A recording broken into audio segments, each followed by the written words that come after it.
My pilot's son called in despair. "Mom, impossible. She just boarded my plane."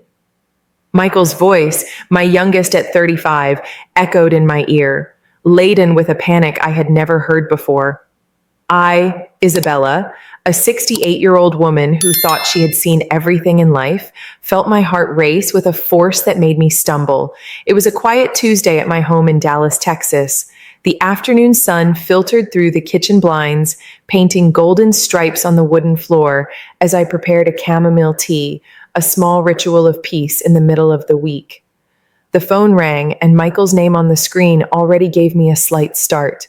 He, an experienced pilot for a major American airline, rarely called me during his flights, unless it was something important. His call was already a warning sign, but his words, they were a punch to the gut, a blow that shattered all the tranquility of my day. "Mom, are you home? Is Sarah there?" he asked, his voice almost inaudible amidst the background noise that seemed to be the cockpit of a plane in mid-flight. The sound of turbines and the urgency in his speech sent chills down my spine. "Yes, dear, I'm home. And yes, Sarah is here. She just went out to the garden to water my roses." "Why? Is something wrong?" I replied, confusion mixing with growing apprehension. Sarah, my daughter-in-law, was spending the week with me, enjoying time off from work, while Michael was on an international flight route to Europe. She was a charming young woman, always helpful, with an easy smile and genuine affection for me. I loved her like a daughter. A heavy silence followed, broken only by Michael's ragged breathing, which seemed to be from a great height. "It can't be, Mom. It can't be." "What can't be, son? What's happening? You're scaring me." My voice was already trembling, and the teacup in my hand swayed dangerously. "Mom, I just saw her. She just boarded my flight. Sarah, my wife, she's on my plane." His despair was palpable, cutting through the air like a knife. My mind tried to process the information. Sarah in the garden, with her sun hat and gardening gloves. Sarah on Michael's plane, thousands of feet away. It was impossible. Two Sarahs, a mistake, a bad joke. But Michael's tone was one of pure terror, a sound no mother wants to hear from her son. Logic fell apart in the face of that absurd contradiction. I was about to question Michael again, to ask for more details, to demand an explanation for that madness, when a soft creak coming from behind me made me turn abruptly. That's when the kitchen door opened by itself behind me.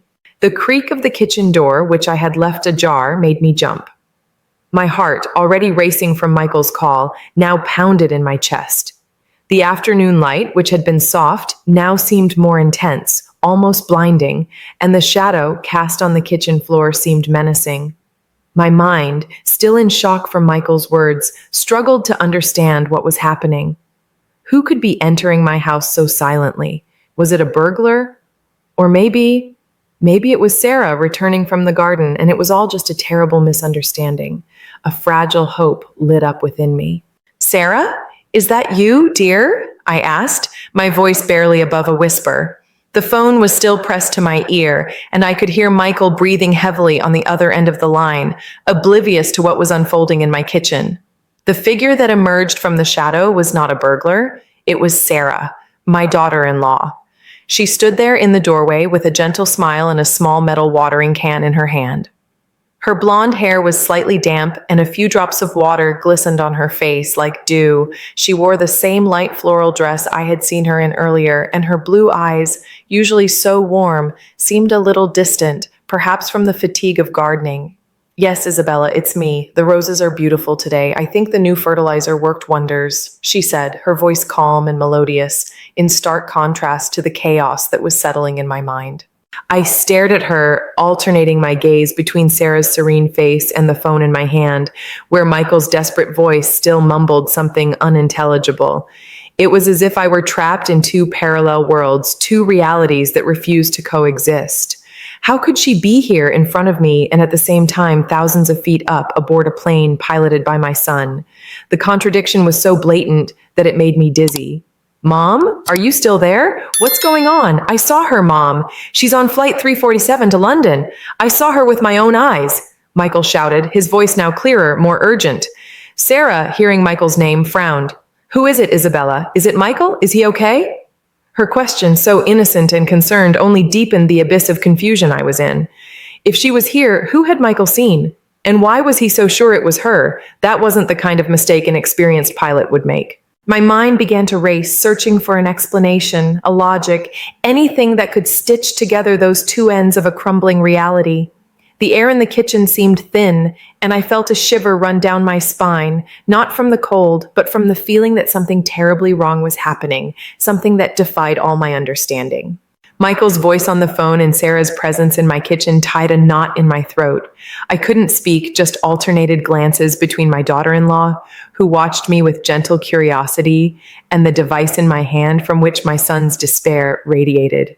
Sarah's calm was almost unsettling, a stark contrast to the storm Michael described. "Mom, answer me. Is Sarah there or not? Please tell me I'm crazy, that it's a mistake," Michael pleaded, his voice now choked. "Yes, Michael, she's here," I managed to stammer, my voice weak and trembling. Sarah, hearing my answer, took a step forward, her smile fading into an expression of genuine concern. "Michael, what happened? Is he okay, Isabella?" I hung up the phone, unable to continue the conversation with Michael while Sarah was there. My cell phone battery seemed to have died, or perhaps I had turned it off myself in my state of shock. The truth is, I needed clarity, and Sarah's presence was the only real thing at that moment. "Sarah, Michael just called me from his plane," I began, trying to keep my voice steady, but feeling it falter. He said he saw you boarding his flight to London." Sarah's smile vanished completely. Her blue eyes widened, and the watering can in her hand slipped, falling to the floor with a dull thud, spilling a little water. She turned pale, and for an instant I saw a flicker of fear in her face, quickly replaced by disbelief. "What? That's impossible, Isabella. I've been here all day. First, I helped you with breakfast. Then I went to the supermarket, came back, and spent the afternoon in the garden. How could I be on a plane to London?" she said, her voice rising a tone, but still maintaining a strange composure. "I know, dear. I know it sounds crazy, but Michael was so sure. He said he saw you with his own eyes," I insisted, feeling the pang of doubt in my own words. It was easier to believe in a mistake than in the alternative. Sarah shook her head, her lips pressed together. "He must have been mistaken, Isabella. Maybe he saw someone similar. You know, people look alike." But Michael wasn't one to make such mistakes. He was meticulous, observant, and the despair in his voice. It wasn't from someone who had made a simple identification error. I started to recall the last few days. Sarah had arrived on Monday, as planned. She seemed a little more reserved than usual, but I attributed that to tiredness. She spent hours in the garden or reading on the porch. She never left without telling me, or so I thought.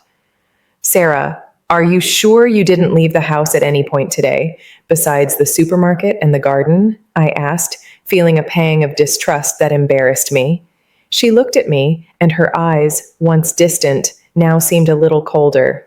"Of course, Isabella. Why are you asking me that? Are you doubting me?" Her question was a challenge, and I felt the weight of the situation. My son, thousands of feet up, in a panic. My daughter-in-law in front of me, vehemently denying it. And the kitchen door, which had opened by itself, as if a secret was about to be revealed. I needed answers, and I needed them now. Sarah's cold laugh and her mention of a secret twin sister hit me like a shock. That wasn't the Sarah I knew, the sweet and caring daughter-in-law. There was a hardness in her gaze, a defensiveness that didn't fit the situation. My mind, which had previously sought a logical explanation, now opened up to darker possibilities.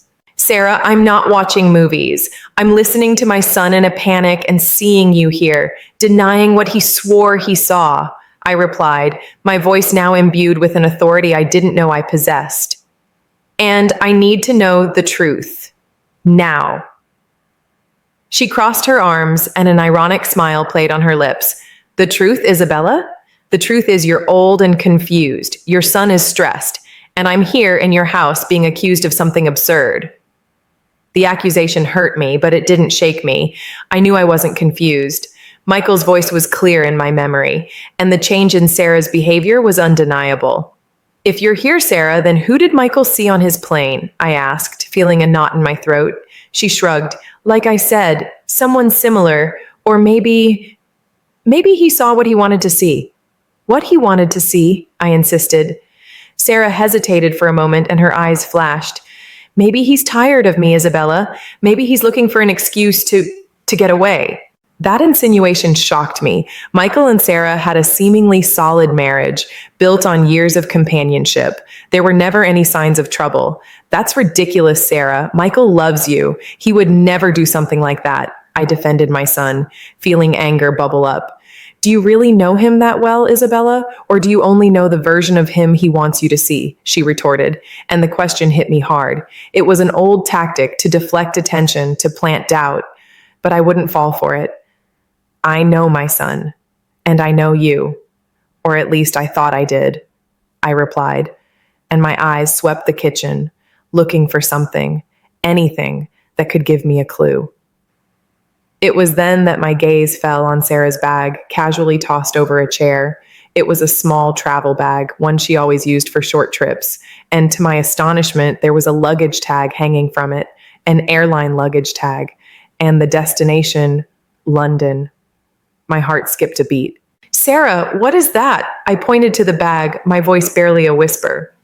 She followed my gaze, and for an instant, genuine panic returned to her eyes. She tried to hide the bag, but it was too late. That's from my trip back home. I forgot to take it off, she stammered, but the lie was obvious. She had arrived on Monday, and the tag looked new, intact. Trip back home? Sarah, you've been here since Monday, and that tag is for London, I declared, feeling my blood run cold. Sarah's mask had completely fallen, revealing a much more complex and disturbing truth than I could have imagined. The silence in the kitchen was deafening, broken only by the sound of my own ragged breathing. The revelation of the London luggage tag on Sarah's bag was like a bolt from the blue. The air in the kitchen grew thick, laden with a truth I didn't want to accept.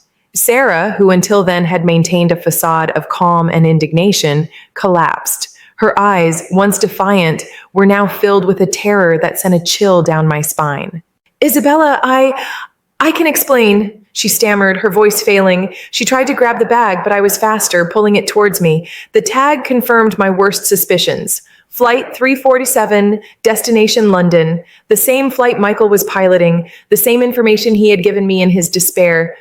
There's nothing to explain, Sarah. Michael saw you, he wasn't mistaken, and you're here, in my house with a luggage tag for his flight, I declared, my voice firm, but my body trembling.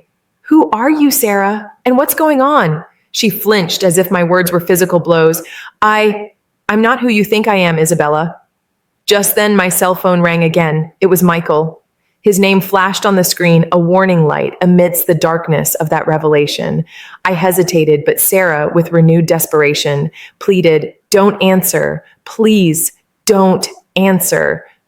But I needed answers, and Michael was the only person who could give me the other side of the story. I answered, putting it on speaker so Sarah could hear too.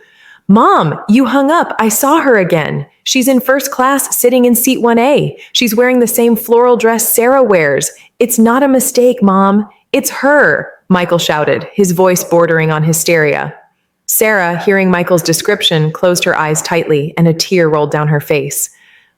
Michael, I don't know what to say, I began, but was interrupted by a calm, elegant female voice coming from the phone. Excuse me, Captain, is there a problem? The passenger in 1A is a little agitated. My heart stopped. That voice, it wasn't Sarah's. It was softer, more controlled, but strangely familiar. Who is that, Michael? I asked, feeling a new kind of fear. It's the flight attendant, Mom. She's trying to calm the passenger, but I swear, Mom, it's Sarah. I saw her. The flight attendant, the elegant voice, seat 1A, the floral dress. The final piece of the puzzle clicked into place with a terrifying sound. Michael, describe this woman in seat 1A to me. In detail, I asked, my voice now a cold whisper. She has blonde hair, blue eyes, a smile that reminds me of Sarah. And she's wearing that floral dress you gave Sarah for her birthday, Mom. The exact same one. I looked at Sarah, who was pale, her eyes fixed on the floor. And then a distant, almost forgotten memory surfaced. A birthday gift. A floral dress. 2 identical dresses. Michael, Do you remember that floral dress I gave Sarah for her birthday 2 years ago? I asked, my mouth dry. Yes, Mom, that's the one. I saw her in it. And do you remember that I bought two, one for Sarah and one for her sister, Susan, because they always liked to have matching clothes when they were little? I revealed, and the silence on the other end of the line was deafening. Sarah, hearing the name Susan, lifted her head, and her eyes filled with a mixture of relief and resignation. The truth, the real twist, had been revealed. It wasn't a secret twin sister, but a sister, and she was on Michael's plane. The silence on the other end of the line, after the mention of Susan, was deafening. Michael, my son, seemed to have run out of breath, out of words. Sarah, in front of me, finally lifted her head, and her blue eyes, now tear-filled, met mine. There was no more anger, no defensiveness, just a raw vulnerability that broke my heart. That was the look of the Sarah I knew, the Sarah I loved like a daughter. "Susan," Michael whispered into the phone, his voice still filled with disbelief. But, doesn't she live in Seattle? And why would she be on my flight to London? And why would she be wearing Sarah's dress? I looked at Sarah, expecting her to speak, to explain the confusion that was unfolding, but she just shook her head, tears silently streaming down her face. It was clear that the truth was more complex than a simple case of mistaken identity. "Michael, I bought two identical dresses 2 years ago, remember? One for Sarah and one for Susan. They always liked to have matching things when they were little," I repeated, trying to make sense of the situation. "But the question is, why would Susan be on your flight, and why would she be impersonating Sarah?" The sound of Michael taking a deep breath on the phone was almost audible. "Mom, I don't know. I need to hang up. I need to go there and see what's happening." "No, Michael, don't do anything rash," I shouted, but it was too late. The line went dead. He had hung up. Panic washed over me.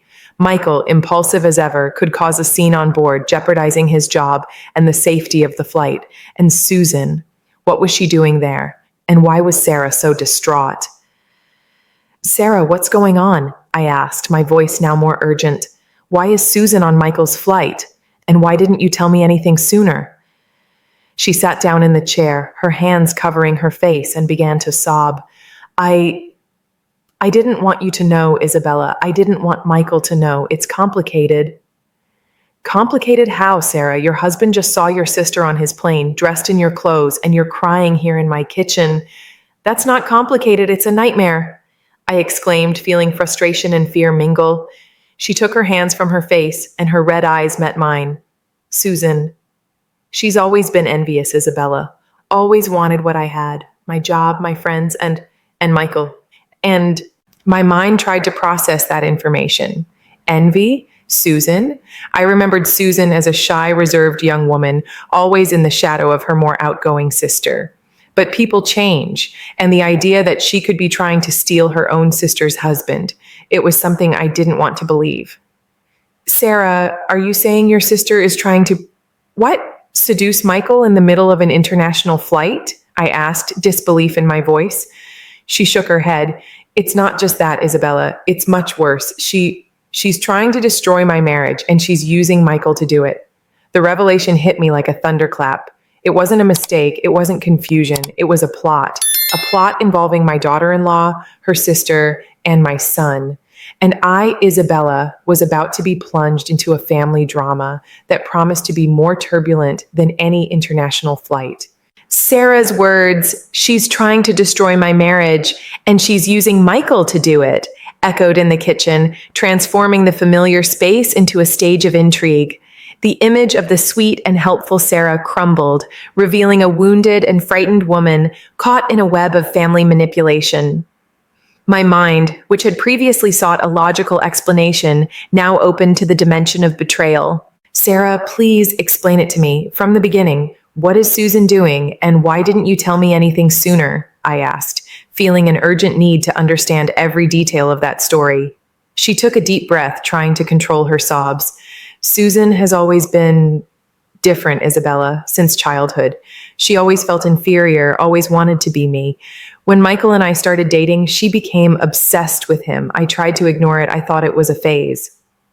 Sarah continued, revealing a story of envy and obsession that had dragged on for years.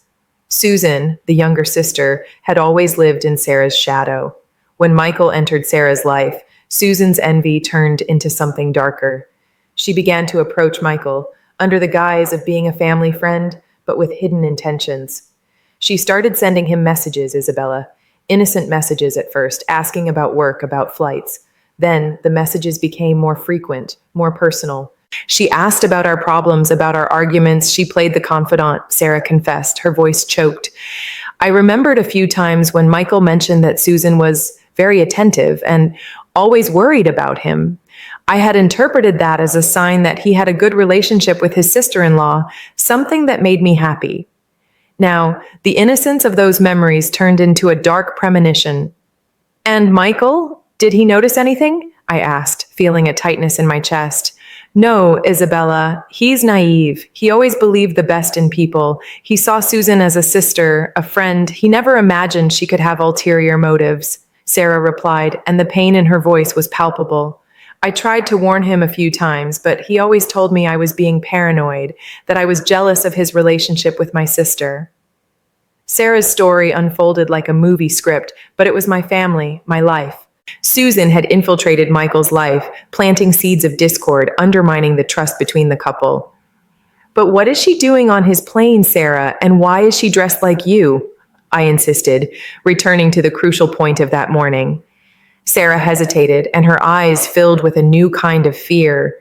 She stole my identity, Isabella. She took my passport, my tickets. She planned this weeks ago. She knew Michael would be piloting that flight. She wanted him to see her, to think it was me. The revelation left me breathless. Identity theft, an elaborate plot, all to destroy her own sister's marriage.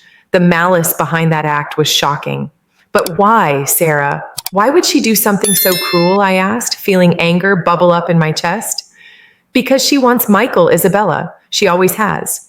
And she thinks that if she destroys me, if she makes me look like a liar, a traitor, then Michael will turn to her, Sarah replied, and her eyes filled with tears. She wants to steal my life. The gravity of the situation hit me with full force. Michael was on a plane, thousands of feet up, with a woman impersonating his wife, a woman who was plotting to destroy his marriage. And I, Isabella, was in the middle of it all, with the responsibility of uncovering the truth and protecting my son. The complication was immense, and I knew the battle for truth was just beginning. Sarah's confession about her sister's plot left me in a state of shock and fury. The idea that Susan, whom I had known since childhood, could orchestrate something so cruel and manipulative turned my stomach. But there was no time for lamentations. Michael was in danger, and his marriage was at risk. I needed to act, and fast. Sarah, we need to call the airline. We need to warn them about Susan, I said, picking up my phone again, my hands still trembling. Sarah shook her head, her eyes wide. No, Isabella, if you do that, Michael could lose his job. A commotion on board, a pilot involved in a family scandal. He could be suspended or worse. Her concern was valid. Michael's career was everything to him. But what to do? Let Susan continue her charade? Let Michael believe his wife was cheating on him? We can't let this happen, Sarah. Michael needs to know the truth, and the airline needs to be informed about a passenger who boarded with false documents, I insisted. It was then that I remembered something. Michael's best friend, David, was a co-pilot at the same airline.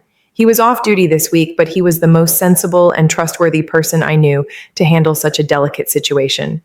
David, I exclaimed. I'll call David. He'll know what to do. Sarah nodded, a glimmer of hope appearing in her eyes. I dialed David's number, explaining the situation in a whirlwind of words. He, at first, was incredulous, but the seriousness of my voice and Sarah's despair convinced him. Isabella, this is serious. Very serious, but you're right.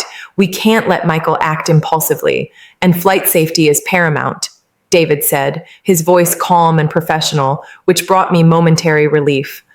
I'll contact air traffic control and the airline's security team. They'll approach Susan discreetly without alarming the passengers or compromising Michael. He promised to keep me informed. The wait was agonizing. Every minute felt like an eternity. Sarah and I sat in the kitchen, in silence, each lost in our own thoughts and fears. I imagined Michael in the cockpit, battling anger and confusion, while Susan, in first class, enjoyed her temporary victory. Hours passed. Finally, the phone rang. It was David. Isabella, the situation is under control. The airline security team approached Susan discreetly. She was removed from the flight during an unscheduled emergency stop at an airport in Canada. She is in the custody of local authorities, and the police are already investigating the identity theft and fraud, David informed me. And Michael? I asked. My voice choked. He's shocked, Isabella. But he understood. He saw the evidence the security team collected. He's furious with Susan, but relieved to know the truth about Sarah. He asked me to tell you he loves you, and he'll call as soon as he can, David replied. A sigh of relief escaped me. The complication had been resolved, but the emotional wounds were still open. The battle for truth had been won, but the reconstruction of trust and family was just beginning. The news that Susan had been removed from the flight brought immense relief, but the emotional turbulence was far from over. Michael called a few hours later, his voice still hoarse with emotion, but with a tone of clarity that calmed me. He had briefly confronted Susan before she was escorted off the plane. Mom, I can't believe she did that. That my own sister-in-law would be capable of such malice, Michael said, the pain in his voice palpable. She was so calm, so cold. She said Sarah didn't deserve me, that she was the only one who truly understood me. Susan's envy had turned into a sick obsession. Michael told me that when confronted, Susan tried to play the victim, claiming that Sarah was cheating on him and that she was just trying to open his eyes. But the evidence was irrefutable. Sarah's passport in her possession, tickets in Sarah's name, and the testimony of the security team. And Sarah, son? How is she? I asked, looking at my daughter-in-law, who was sitting beside me, listening to the conversation with tear-filled eyes. I already called her, Mom. I apologized for doubting her, for not believing her sooner. She's very hurt, but she said she'll try to forgive me. That we'll get through this together, Michael replied, and I felt a glimmer of hope for their marriage. Justice for Susan was swift and unforgiving. Identity theft and fraud on an international flight were serious federal crimes. She was prosecuted in Canada and subsequently extradited to the United States to face additional charges. The airline, though discreet, took steps to ensure Michael was not professionally harmed, recognizing that he had been a victim of an elaborate plot. Susan's reputation was destroyed. The story, though kept confidential by the airline, leaked to some social circles, and she became a pariah. The revenge was not something we actively sought, but the natural consequence of her own actions. She lost her freedom, her reputation, and any shred of respect she might have had. For Michael and Sarah, the path to redemption was long and arduous. Sarah, deeply wounded by her sister's betrayal and her husband's doubt, needed time and therapy to process the pain. Michael, in turn, had to rebuild trust, proving every day that his love for Sarah was unconditional and that he would never doubt her again. I, Isabella, became the pillar of support for both of them. I helped Sarah find a good therapist and talked at length with Michael, reminding him of the importance of communication and trust in a marriage. The house in Dallas became a refuge, a place where they could heal and rebuild. Months passed. Michael and Sarah's marriage, though shaken, emerged stronger. They learned to value honesty, communication, and the importance of supporting each other, even in the face of the most unexpected adversities. The pain of Susan's betrayal served as a catalyst to strengthen the bonds between them. The storm had passed, but its marks remained. The house in Dallas, once a peaceful refuge, now carried the memories of a painful revelation. I, Isabella, watched my children and daughter-in-law rebuild their lives, and I realized that sometimes the hardest lessons are the ones that teach us the most about the true value of family. Michael and Sarah, after months of therapy and difficult conversations, emerged stronger.